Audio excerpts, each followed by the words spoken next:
किसी ने सच कहा है कि ज़िंदगी भी एक किताब की तरह है, अगले पन्ने पे क्या लिखा है कोई नहीं जानता।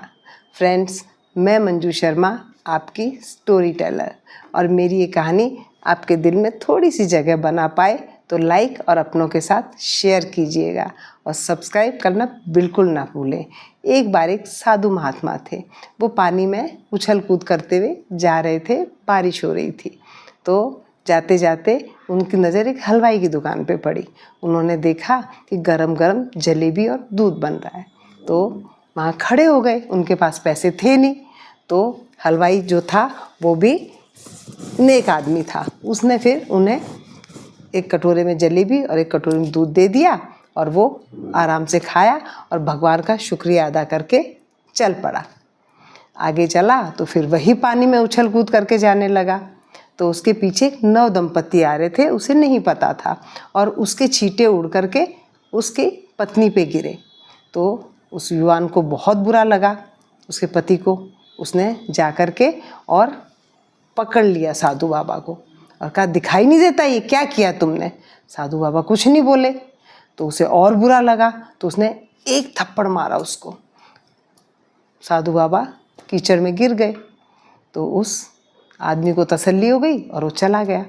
घर दोनों मियाँ बीवी पहुँचे, वहाँ उन्होंने अपना घर खोला और जैसी सीढ़ी चढ़ने लगे वो आदमी गिर गया।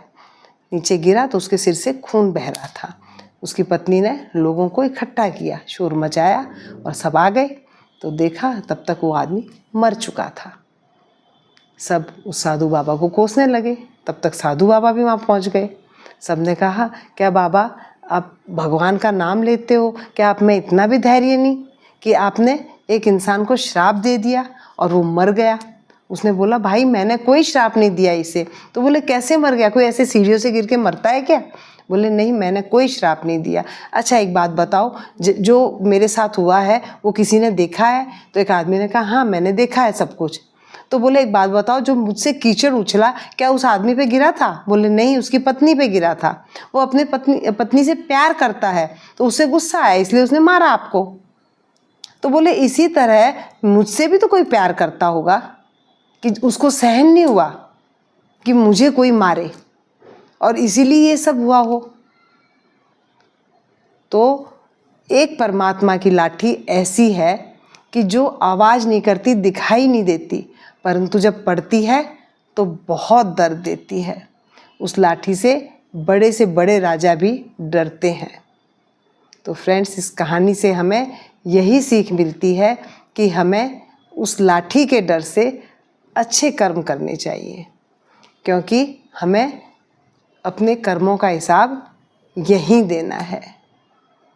तो हमेशा की तरह एक संदेश हम सब के लिए, हमेशा प्रसन्नचित रहिए। जो प्राप्त है वही पर्याप्त है।